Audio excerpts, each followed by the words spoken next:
I actually thought this is going to be a really boring podcast today. That is not how you ever start a podcast. You want to know why? Welcome. You want to know why? Because it's all about taming the tongue. And I was just like, oh, maybe, I thought maybe I should be quieter. I don't know. And then I'm like, just sit here literally in can't. Yep. Welcome to Northpointe Plus podcast. We're just going to sit and talk to see who can be the most respectful. There you go. And both of us lose that. Bridle that tongue. We lose that battle 9 times out of 10. Absolutely. Do you remember? You probably don't. You won't. I know you won't. Okay. I had a little sign in my office when I worked here. That's now Sue's office. That said, like something about, it was like a prayer, and it was like, Lord, keep your arm around my shoulder and your hand over my mouth. That's funny. And I was like, I need that right there. Bring it in. Nope. It's like, I just picture him like, yeah, like this is my buddy, this is my girl. I start to talk. Nope. Bring it back in. Reel it in there. Crazy. Oh, that's good. But you gave me a gift when you left. You snuck it in my office, and I still have it on my bookshelf. No, I didn't do that. So I did not do that. Is it like the little Jesus thing? I didn't do that. I promise. I did not do There's that. a little thing on my bookshelf that has Jesus popping out, and he says, I saw that. I saw that. You know what? Whoever did that, come clean, because I'm sick of him saying that it's me. Because at first I was like, I didn't do anything, but I forgot. I still laugh. Like, it's funny, like decor falls in the background, like you don't notice it's there. Sometimes I'll be sitting or whatever, and I'll look up and see that, and I will still chuckle because I think it's that funny. Yeah. Somebody needs to fess up to that, though. Good. Because it's a good one. Yeah, I like it. Especially now that you say it's funny. Oh yeah, I thought it was hilarious. Own I up laughed to your really joke. hard. Yeah, I laughed really hard when I saw that the first time. I thought that was great. Well, so Taming the Tongue, this is part of our James series. How much longer do we have in the James series? Next week. Is it really? Yeah. And then December we'll Christmas, duh. Yeah, okay. Yeah. Gotcha. I should have thought that through, but that's fine. Look at me talking without thinking. This again. Yeah, this is bridle it up, Sylvia. This is going to be a really good podcast, guys. No. Well, will you just recap it really quick? Yeah. So we went into James 3, and James, really his whole premise is this idea that faith that works has to control the way that we talk. And so he talked about at the beginning, not everybody should be teachers and stuff, which isn't like this knockdown. It's really just like, hey, just be aware. He's trying to bring an awareness to that. He goes on to talk about how we all struggle with this. Anybody who can do that, who can, without fault in this, is perfect, able to check their whole body. And the reason that he says that is because the tongue, he goes on to illustrate, is this tiny piece of us, but it has such control over our lives and our outcomes and the things that we do. Yeah. Because he said it's impossible for mankind on our own to bridle the tongue. In other words, it's a heart issue at its core. And Jesus said that as well, out of the heart, the mouth speaks kind of thing. And so if we can bridle the tongue, if we can control what we say, like, man, that is a sign of maturity. It's a sign that the Spirit is moving inside of us, because this is something that it doesn't matter who you are, where you are. Everybody struggles to control their words, and the words are powerful. Like, they can set things on fire, or they can build up. Like, you can do a lot of damage, or you can do a whole lot of good with your words. And so it's that idea of figuring out how to control your tongue. We've controlled all sorts of animals, he talks about. Yeah. But like, the tongue is the one thing we can't control, and we can't, but the Holy Spirit can transform inside of us. And so it's allowing the Spirit to be able to do that. And then he especially hits on the idea of how we talk to other people, because other people are image bearers of God. And therefore what we say to other people is ultimately reflects on our viewpoint of who God is. And he wants us to be aware of that as well. So that was kind of where we were at with that one. Yeah. It's interesting because, we've kind of talking about, like faith and works and like showing it. Yeah. And then this part, like, you're still showing it, but it's taming it too. Like, so you are still showing faith through it, but sometimes that means doing nothing, not moving your mouth. Yeah. I think that it's knowing when to speak, it's knowing how to speak, and it's knowing the right things to be able to say. Yeah. Right? Like, all of that is part of taming the tongue. Taming it doesn't mean that you're necessarily silencing it. It means you're controlling it. Yes. And the way that you control your tongue is a heart change. It all ultimately starts in your heart.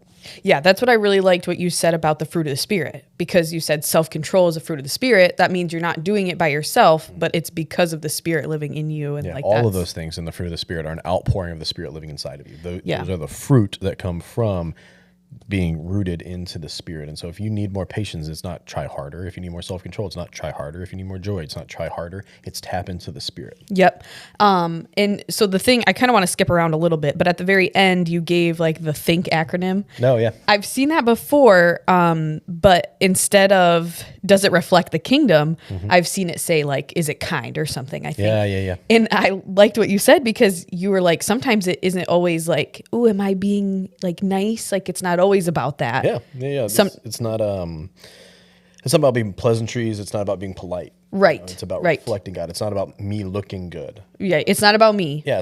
I'm not the motive. I'm not the reasoning. It's not about my benefit. This is really for Jesus because that's who we reflect. Yeah. And I think that that's tricky sometimes. Like even when we were talking with Larry about like having those hard, honest conversations with people because we're worried about like how it's going to make us feel or how it's going to make us look. Cause it could be awkward and it could be uncomfortable and people don't like that. What is it? Was it Proverbs? I think says the wounds of a friend are better than the kisses of an enemy. You know, and we have to be willing to embrace that, which is really, really tough. Oh, That's how you know you have good people in your corner, when they can wound you with love. You know, and I'm not talking about people who come at you with a hacksaw, but it's almost like they come at you with the scalpel to say, hey, here's the piece of you that needs to get removed. And I want to tell you with tender and love and care, almost like surgical precision of like, let's like, this is the thing that you need to be aware of. You know? Yeah. And so you are unfortunately really good at uncomfortable, uncomfortable like silences. You know, I think we've talked about that before, where you can sit in silence, and I guess it's not uncomfortable for you because you just sit there. Yeah, don't do it right now because it's going to make me keep talking. It's going to make I was going to see how long you were just going to keep going if I just sat here quietly. Unfortunately, a really long time if people don't want to listen to me talk. But I think that this was, I don't know if you planned this because then it would be really smart if you did. Well, I'm going to say yes. Oh, right. But yeah. Well, careful. I'm going to see how I finish this maybe. We'll sit thought. with maybe. But to have this conversation right before the holidays start. Gosh, wouldn't it be cool if like I was that strategic in planning and all of this? Yeah. And the answer is no. Did you notice that? I noticed it. Okay. But I can't say it's something that we did with the utmost intention. So when we were in teaching team with James and some of our other series, like we'll talk about like 8 topics that we're like, hey, we think it needs to be this, but we don't think it needs to be 8 weeks long. How long do we think this needs to be to really get the message across, so on and so forth. And then we kind of divide it out from there and then just kind of fill in some of the dates, you know, because we'll say like, hey, we want to be a 6-week series because we want to do this series next. And we know that needs to be 4 or 5 or whatever. So that was not intentional to be like right before Thanksgiving. But like, as you're like moving towards stuff, you realize like, we're talking about the tongue right before people are going to go stuff a lot of food in their mouth to keep from taming that bad boy. So. Yep. And start like honestly just starting the whole holiday season. You know what I mean? Like it's just But that's James too. Like he's got so much good stuff. Like James says you could throw in any year round and it would just be applicable because it's just really, really good. There's just been times like that where we're doing like a women's Bible study or like with women's groups and stuff. And it almost matches like our sermon on Sunday, like really well. And we're like, did they?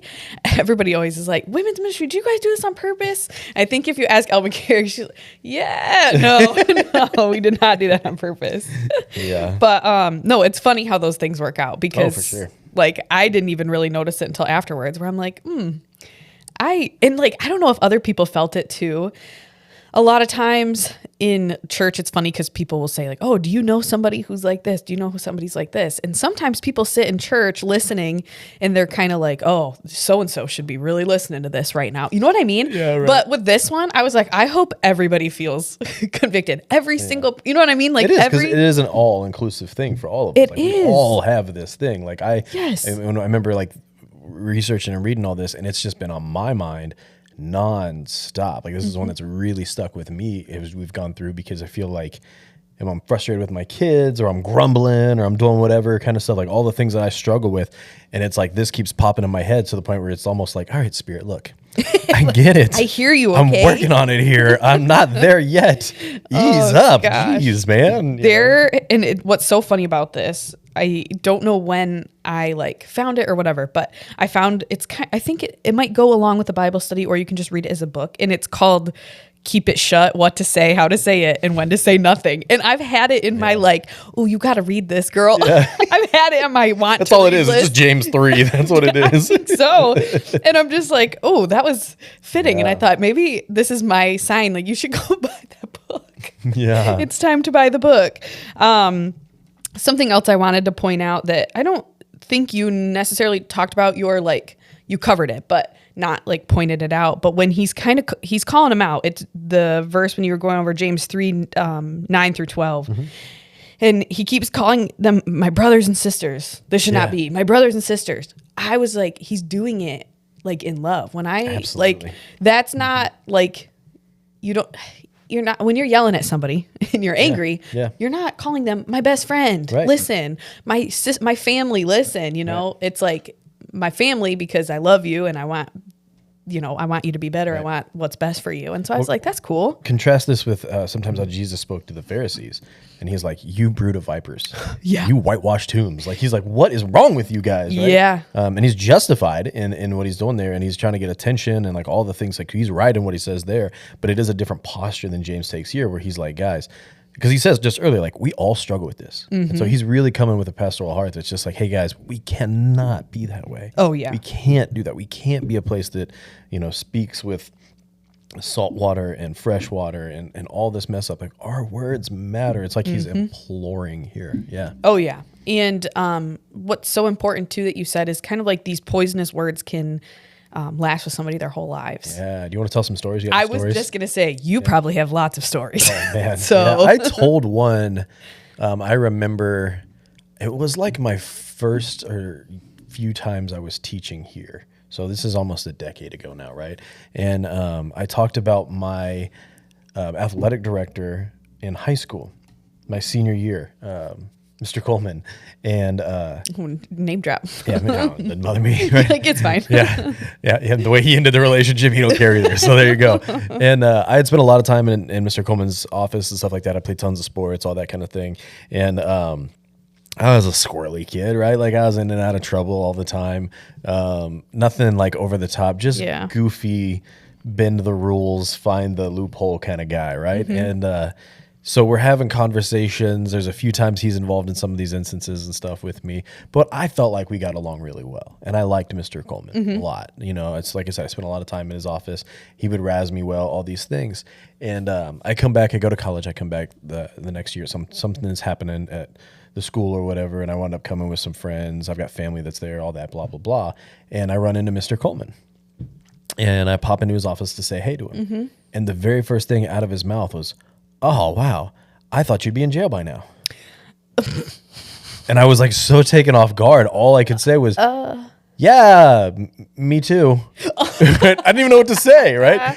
So you agree. Yeah, so I just agreed with him apparently. And I was like, why did I agree to that, right? I didn't think I'd be in jail right now, but apparently he did. Okay. And I just remember like that right there, I just destroyed the entire relationship. Like, I had no desire to keep in touch, continue on with that, because it was like he revealed in that moment what he really thought about me. Yep. And so like, I can remember that. I remember being in the room. I remember all this vivid stuff of like, man, all the things and all the conversations we have, and that's the person that he thinks I am. Oh, yeah. That's crazy to me.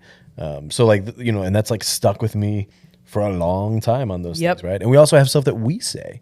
Oh, yeah. Right? Like we do, or we say that we're like down the road, like, yep, I can't believe I did that. I can't believe I said that. How harsh was that? Like all those things, right? And I remember like I've been fortunate enough to have people that I've run into from back when I was a kid or in high school or whatever, and it's done dumb stuff. And to be able to go to them and be like, hey man, I screwed that up years ago. Like that was really, really just immature and dumb of me as a kid. And hey, as I'm a kid, I made bad choices, but that was still painful, and I'm sorry that happened. Yeah.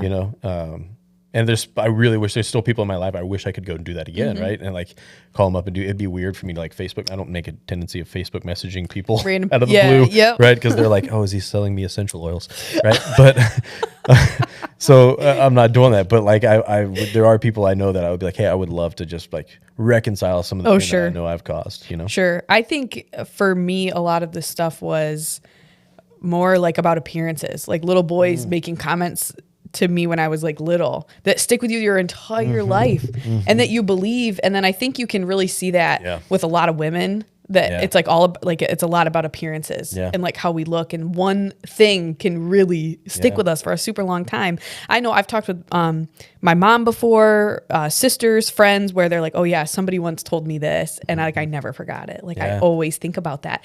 And then now as a parent, it's such a responsibility about how you even talk about yourself, because your kids are little sponges and they see that and they're like, oh, like that's how it's supposed to be. Like, am I supposed to hate the way that I look? Right. And it's hard because you have to break that habit of always like talking down about yourself, or like sometimes it's hard. We can't always accept compliments very easily. People are, no, it's fine. Like, I don't know why we do that. Just say thank you and move on. Just say thank you and move on. Yes. Like it's absolutely. not, but, yeah, I don't know. It's just, as a parent, it just seems like there's a new level of responsibility, or maybe it just brings up your awareness where I'm like, I don't want, my kids to feel like they like, just because of the way I talk about myself, because your words have power. Yeah. So I had this conversation with my wife a few days ago, and I'm trying to be more intentional about this with my girls, because I recognize we're constantly parenting. A big piece of parenting is correction, right? Because you're trying to put them on the right path. You're trying to always bring them back over here and this or that. They're fighting, human nature and things like that. You're trying to learn them. You're trying to teach them. Yeah. But a lot of it is correction, and it's not always building up. So figuring out a way to make that correction to the positive and not always to the negative of the things that they're doing wrong, but just redirecting to the positive of, hey, why don't you do it this way? This would be so much easier. This would be so much better. Like bringing a positive aspect, but also speaking positive things into their life. Yeah. Being able to build them up. So like I tell my girls the past few nights, I've been speaking into them, hey, you are creative, you are kind, you are loving, you are strong, you are determined, you are all of these things. And I love you so much, and I am so proud to be your dad. Oh, yeah. And even like as young as my girls are, that makes them feel inside to where they like don't know how to. So we're like teaching them, it's just okay to say thank you. Yeah. Because they're like, but I don't know what to do with this right now. Yeah. Right? Yeah. And so like, but it is important, I think, for people in our life. And yet I think we still do it easier with kids than we do with other adults. Oh, sure. Like just telling people what we appreciate about them. Yeah. And how things that we admire about them, things that they do well. But man, if you can do that to somebody, because we don't hear that so often, that encouragement like can really get somebody past some hard stuff. Oh, yeah. Of being able to just say positive stuff. Yeah. My mom was really good. She'd like always write us notes. Like she'd leave it on our bed or something. It's funny, like even as an adult, she came over for something. I don't know if she was helping babysit or what. It was a while ago, and it was around Valentine's Day. And she put these little paper hearts in our closets, even for me and my husband, about things that she like loved about us. We left those bad boys up. Heck I'm not yeah. taking those down. Absolutely. No way. Those are still up there. So I did carpet cleaning and water mitigation stuff for a while. And I remember some of the stuff we would clean around like college campuses. So different housing complexes, fraternities and stuff like that. And the things you must have oh my seen. gosh. The things you must have things, seen. Right? We would have to get like some sort of censor on our podcast from now, right? Yeah, for those right? stories. But one that like has always stuck with me because of the wit and the sarcasm, but the positivity behind it were incredible to me. We're cleaning in this hallway, and right next to it's a bathroom, and I'm like, all right, I gotta use the restroom. So I walk in there, and this college-age student had put a Post-it note on his mirror. And it said this, it said, you would check yourself out because you're so arrogant. And then underneath it, he said, but wow, you sure do look good. Oh my goodness. And I laughed so hard, right? Wow. Because I was like, that's so funny, but like enough that it's like, you can see the duality amongst himself of like, I've got to stop worrying about this, but I got to build myself up too. Yeah, right? Oh man, it was so good. And whether he wrote it or somebody else, like it was left up there. You could tell like the folded edges, like it had been there a while kind of thing. And see, look, you didn't like and what joy it brought you. Like you didn't even know. I mean, I called my coworker and I'm like, you've got to read this. This is hilarious, man. Right? Oh my God. The power of words, man, to other people and ourselves, man. Which is crazy because people say that, even like you said with the compliment thing, we would talk about that. Like, some people are like, it's not hard to compliment somebody, like if you like somebody's shoes, say that. Like just, it really lifts people up. Yeah. And it's so funny because we do think of our words as something we do just fling around. Yeah. Like it's easy, just say it. But then at the same time, it's like, okay, but on the other side of that, watch your mouth. Watch your mouth. Don't be saying that stuff. One of my favorite things to do, I love helping out the welcome team on Sundays. Oh, yeah. At the kids' entrance. Like, man, it's so fun because I love seeing the little kids come in. And if you're a little kid at times, like, there's Sundays it's intimidating, right? For Sure. some reason of going downstairs or being in a classroom or whatever. Yep. And parents, moms, we're being honest here, moms, Yeah. usually try and dress their kiddos up. Oh, right? A little cute and all that. So I love to see when a little kiddo's coming up and to just be able to compliment what they've got going on. And be like, man, I love that hat. Or those are some cool shoes. Or, oh, I love Bluey too. Like seeing on your shirt or whatever. And to watch little kids light up. Oh, yeah. Because not only does it do it for the kids, but the parents feel that a little bit too. Yeah. You know what I mean? It's like a 2-for-1, Yes. right? And I love being able to do that. And it just brightens them in and makes coming to church a positive thing. Oh, yeah. It takes down barriers. It's building them up as they go in. Like, I think it's one of the coolest things to be able to do. And I enjoy it so much. Oh, yeah. Right? Like, I enjoy making those little connections with kiddos. That is so funny you said that, because I was literally holding doors open this Sunday and said that to a little girl, and she was like coming into the big church entrance. So I don't know if she went to Kids World or not, but I was just like, oh my gosh, I love your dress. And her dad just turns and goes, see, I told you you look good this morning. And I was like, oh, well, yeah. You got a 2-for-1 on that one. I guess so. I got to hear both sides of that. No, I think that this talk was really important, like I said, before holidays, because you might be around some people this holiday season that, push those buttons or whatever. Mm-hmm. I know that I was like, ooh, yeah, I needed to hear this. So let me ask you, Sylvia. I wanted to ask you. No, I'm going to ask you first. I jumped in. What about taming your face? Face. Is that the same? Good. That's good. Is that the same? Yeah, and I think how we say things matter, right? Yep. So I want to respond to that, but then I do have a question for you. I'll tell a story there too. My sister and I, we both worked in claims for State Farm. Mm-hmm. Okay. And they have a position that is just, looking back on it, I would not want this guy's job. He's a re-inspector. So he opens up the claims that you've gone and done, and his whole job is to critique them. Mm. You get it from a company standpoint because they're trying to keep things uniform. Sure. And he was known for being a little more of a stickler on certain things, because sometimes there's, sorry, PETA, but more than one way to skin a cat, right? Yeah, sure. You'd have different opposing things at times like that, and you'd have those conversations that were in there. And this was difficult, I remember, for my sister, because she's been decades on the job. Yep. And his job is to find the things that wrong. And she's like, there's just different ways to do it. And it would be really frustrating. So what she did before she went into any of these meetings, because you get called into about 4 of them a year, and you never knew when they were coming. All of a sudden you just get the invitation. Fun. And it was like, jury duty kind of feel, yep. right? And so she bought a pack of Starbursts and would go into this meeting. And as soon as he started, she just pop in Starburst because it kept her mouth quiet and her face busy. Yeah, like so that she wasn't expressing or whatever, and then was able. Funny. Oh, okay. Mm-hmm. It was easy for her to just because she's chewing, kind of thing. And she was like that being.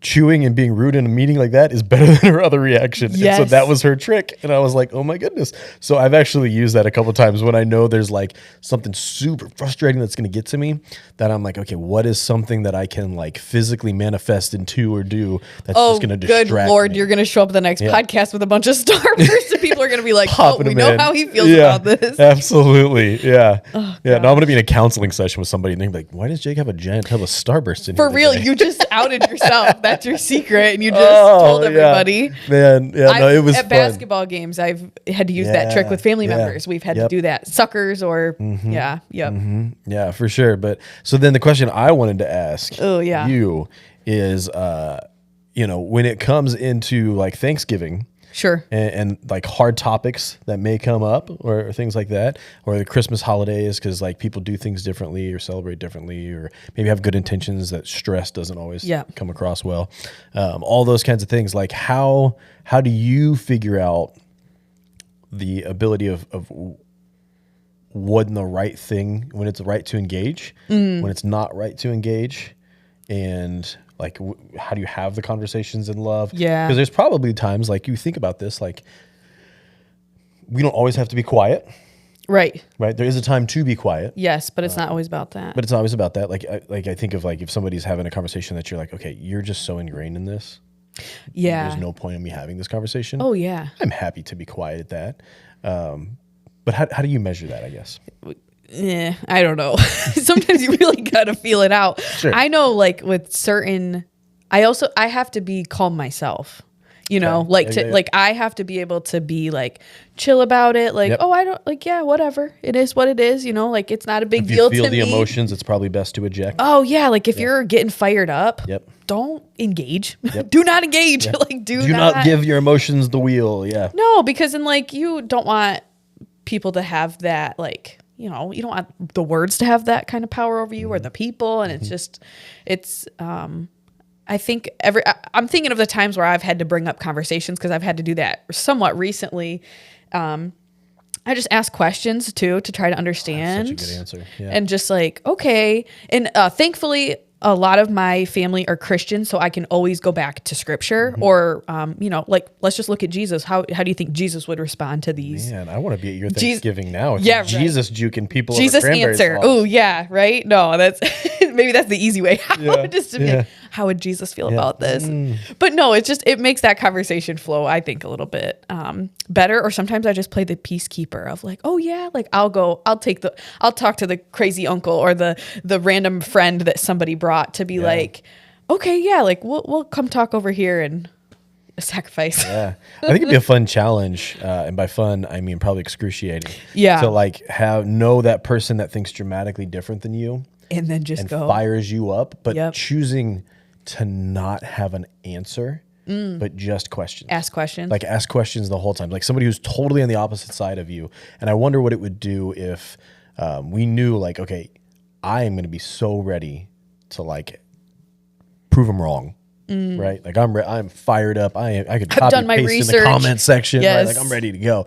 But instead of that, of just having a posture that just says, okay, I don't agree with you, and I know I'm probably going to change your mind, but I do value the relationship, and I kind of want to understand why you're there. Yeah. So I'm just going to ask questions. I'm not going to give you any of my answers, right? Probably because you're not going to ask me questions anyway. I'm only going to ask you questions because that's typically how it works. Yeah. But what would it be like if we just asked questions? Oh, yeah. Instead of tried to answer anything. Now, I'm not saying there's never time to answer, like conversation needs to flow. But in general, I just wonder on the things that fire you up the most, if we just took the posture of asking questions, what that would do. Especially, like, I like how you said posture, because it's like, that is kind of like what I said when, like, I know I'm like calm. You know what I mean? Like I know that like this is not going to fire me up. This is not going to be an argument. This is just a conversation. Like, and if it starts to get too much, I'll just reassure them like, yeah, no. Like I hear you. Yeah. Like that's like fine. Almost coming in with the idea of like, can you change my mind? Like, can I ask you enough questions that you're going to have enough good answers to change my mind? Because I feel pretty confident in this. Like, can you change my mind? Right. You know? And people just like to be heard. Like if we're talking about loving they're going to walk people, away and be like, that was a fantastic conversation. And you're like, you didn't ask me a single question and you just talked for half an hour, but that's all good. But yeah, sure. Well, gosh, I just feel like this was perfect timing for, you know, the holiday season and everything. I hope that people watch this and then come back with stories for Thanksgiving. Oh, wouldn't that be so cool if they're like, I did that. I went. We're podcasting again next week, so send those in. You got any good Thanksgiving stories? That would be so good. Pop those in. I do want to ask Thanksgiving food. Oh. Two ones. What are you looking forward to? And do you have anything like unique, like family-wise, that you're We are the whitest family you can imagine. No, it's pretty boring. I don't know. I'm boring too with food. Like, sweet potatoes, yay or nay? Sure. Okay. With the as sweet long stuff as it's on got top. all the fixins on it. Yeah, not the marshmallows though. Not the marshmallows. Okay, I only like sweet potatoes at Thanksgiving because it's all sugar. Yeah. Yeah. Yep. Yeah. All right. Green bean casserole. Sure. Yeah. All right. Corn casserole. We don't do that. Cranberry sauce. Don't do that. No. Okay. All right. I mean, we don't want to waste food, so sure. we just don't do that. It's good to go. Is that what you like? Didn't we just talk about this? I think all of those. Yeah, the life group we were talking about this, and the one thing that like you don't realize growing up. Oh, some of your traditions are just your family's traditions. Oh yeah, and not you think everybody does that. Yeah, right. So we cook like all of the innards. Oh yeah, the turkey like that. I say we, the family I grew up in. Like Ashley doesn't do that, and like nobody else is doing that with me. But I, as a result of that, like two things. One, always breaking the wishbone was a tradition, and then I grew up enjoying and thinking like it's a fun delicacy to have at times. Were gizzards. Yeah. So like that's a thing. So like I could go to Lee's Chicken, order a thing of fried gizzards, and I would enjoy it. And everybody looks at you when you do that, and they're like, "What is wrong with you? Yeah. How far south in Ohio are you from?"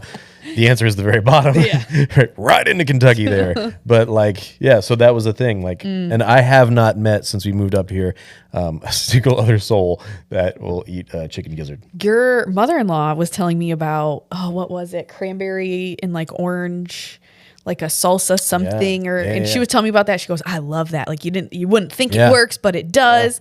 And I'm just like, oh man, I love it. And I think we also talked about this at Life Group. Don't people consume like double the amount of calories you're supposed to on it's like 3 times as much. 3 times. Yeah. I feel like that's almost over already 6,000 calories or whatever. Like your daily thing is supposed to be 2, and it's like 6,400 or something. I like to pretend that it's like it's part of my body where it's like biology or something. It's like you're gearing up for the winter. That's like a bear. Yeah, hibernating like a ready for bear, hibernation, or like a chubby squirrel. You're just taking it all in. I feel that. That's what I'm going to call myself. I'm in on that. Yeah. Yeah, but. Yeah. He's probably like, wow, we got way off the rails. Absolutely. Chubby squirrels and bears and hibernation in the podcast. You did not see that one coming. Oh gosh. Well, Christmas times, 2:34 and 5:30. 2:34. Not 2:34. 2:30.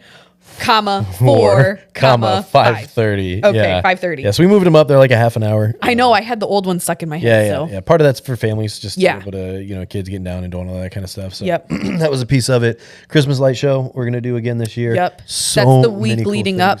The 5 days leading up to leading up to Christmas Eve service, and then great volunteer opportunities for that. Great way to love the community. The city rescue mission thing is done now, right? It was fantastic. It looked, so much stuff, and it was great because Sue was saying this morning that we got contacted by City Rescue that just said, hey, our pantries are getting pretty bare. And they were actually asking people, saying, hey, if you go out Black Friday shopping, go grab some canned goods and drop those off for us if you would. So like we're going to be able to really bless them this week with some good stuff. I can't wait to hear more about that. I'm sure she'll put something in the email. But we'll talk about this over the next few months. We're going to kind of spread out some different things that we want to celebrate along the way. But our church has been incredibly generous. Like we are transforming lives here and abroad. Like we're getting ready to do this thing with Mohi, and we'll have the opportunity to do sponsorship and giving and all of that. And we've done this historically in the past and like make tens of thousands of dollars and make a huge difference over there, right? Like you've gotten to see the difference. Oh yeah. And we're going to celebrate that and have some cool things as to be a part of that. But also we've got some really cool partnerships that we're working on with City Rescue, but also this other organization that we're in the midst of. I have a meeting later on, beginning of December, that our church is able to do some incredible things to help people come out of poverty right here around us, like here in mid-Michigan, Lansing area. That's just super, super cool. So yeah, I'm excited. We do have a lot of cool all things of that coming up. And it's all rooted in people being generous, people trusting God with their money, people giving sacrificially. So, man, I love it, man. And I love our church, the ability to do kingdom work because of volunteer investments, financial investments, and just trusting God and giving back to God what he's already given you. Oh man, it's incredible. Yeah. Should be a good holiday season. Remember, send in your stories for Thanksgiving because we want to hear them. Yeah, we do. We'll out ourselves if anything happens on Thanksgiving. Sylvia, where'd you get that black eye from? Right? Yeah. Oh, do I have a story? You should see the other really good listener. Well, thanks everybody for watching today. Have a happy Thanksgiving, and we'll see you on Sunday.